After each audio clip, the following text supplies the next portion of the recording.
TikTok boom tried the most, but failed. Near the end of TikTok boom, content creator and beatboxer Spencer X chokes up. TikTok has really changed my entire life, he says while fighting back tears. He's one of a few influencers profiled in the 90-minute documentary, which premiered at Sundance 2022 this weekend. It also features activist Feroza Aziz, best known for her viral video that slipped criticism of China's treatment of Uyghur Muslims into what initially appeared to be a makeup tutorial. Other subjects include reproductive rights activist Deja Fox and Douyin content creator Jason Zhang, whose experiences with the app are all fascinating and moving. Directed by Shalini Kanteya, TikTok boom is meant to one of the most influential platforms of the contemporary social media landscape.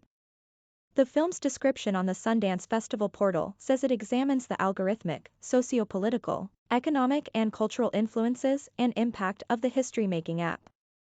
Unfortunately, if you were hoping to learn anything new about why the For You algorithm is so creepily intuitive, why its parent company ByteDance collects so much data, or what exactly are the app's ties to the Chinese government, you'll be disappointed. In general, the documentary tries to cover too much. It jumped from Aziz finding a community of Afghan Americans on the app, to X defying his parents' expectations to make a career out of beatboxing, to sexism, racism, child predators, body image issues, TikTok's creation and ByteDance's history, all within the first 40 minutes. There's discussion of the impact on creators' mental health, Facebook's interest in buying TikTok, the reinforcement of social disparities, China's control and censorship, Trump's rallies in Tulsa, the subsequent ban of the app and more. In the second half, there's even a random dramatic reenactment of a statement made by a former ByteDance employee during the COVID-19 outbreak. If TikTok boom was trying to catalog every time TikTok made the news, it did an admirable job. But in its effort to recap history, the film fails to deliver any insight. I could have easily Googled TikTok timeline and gotten all the same information, without having to sit in front of my TV for 90 minutes. Had the documentary narrowed its focus, I suspect I would have learned more. I also have a small, but important gripe. The film needs more careful editors. It features B-roll and expert interviews correctly pronouncing and spelling the app Douyin that predated TikTok.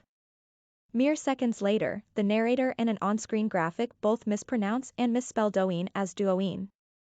Another spelling error, a list of so-called censored words in a graphic as opposed to censored. Maybe I'm nitpicking, but mistakes like this affect the credibility of any documentary, which should be a well-researched piece of video journalism. That leads me to my biggest problem with TikTok boom. It makes some dangerous assumptions. At one point in the film, an animated rendering insinuates that TikTok scans a user's face while they're watching videos and determines if they're smiling or not. The film posits that this information is then fed into the algorithm that lets ByteDance recommend more content on your For You page. There is no evidence that TikTok does this. In fact, unless Apple and Google's privacy indicators are malfunctioning, people would know if an app was watching them. It's more likely that the TikTok boom team misinterpreted terms in the app's privacy policy that states it's collecting face prints and voice prints. That's not to say ByteDance is completely in the clear here. It's never explicitly explained why it's gathering that data. Other parts of its privacy policy are even more alarming, like the fact that ByteDance collects information about users,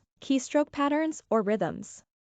In 2020, the company had to publicly admit wrongdoing and agree to stop accessing users' clipboard data every few keystrokes. Back then, it claimed this was part of an anti-spam feature. Now, the latest versions of iOS and Android will alert you if an app has accessed or pasted content from your clipboard, so you can be aware of unnecessary data collection. Look, I get it. The For You algorithm can be so uncanny that people scramble to find nefarious reasons for its effectiveness. It's just like when we all wondered if Instagram and Facebook were listening to our conversations to serve us eerily timely ads. But it's one thing for individuals to wonder if your phone is spying on you, and a whole other problem if a documentary recklessly claims it's happening. The filmmakers don't seem to realize the responsibility it has to its viewers. In fact, had TikTok boom just focused on breaking down the For You algorithm or studying exactly what data the app is collecting, the film might have unearthed something illuminating. Instead, it ends up being a mostly redundant recap with a catchy title.